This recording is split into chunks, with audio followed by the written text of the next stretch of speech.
So many devotees, especially younger devotees, run into this problem that I understand what I should do. It's really clear. I hear a class. Okay, this is what I'm going to do. And then as the day goes on, forgetfulness sets in.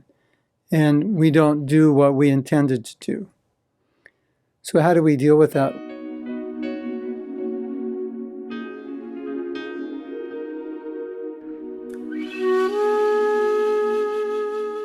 When you become a devotee, that's to be expected because you have all these old habits.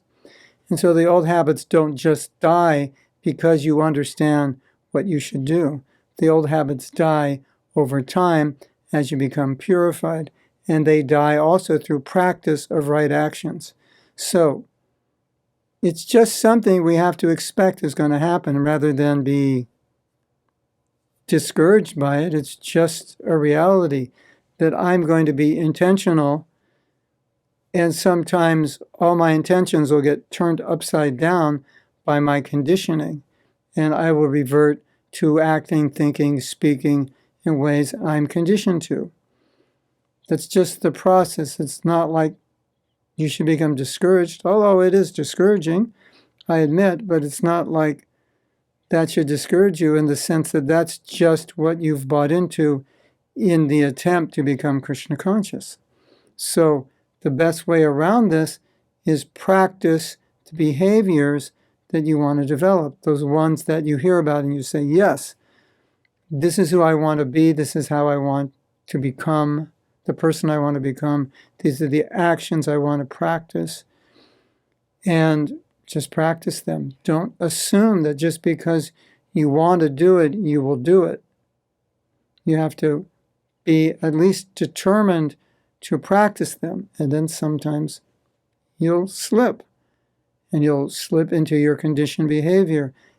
And as long as you're aware that you're slipping, then you can stop yourself and say, no, I shouldn't behave this way, I shouldn't think this way, I shouldn't speak this way, I should behave, think, and speak this other way.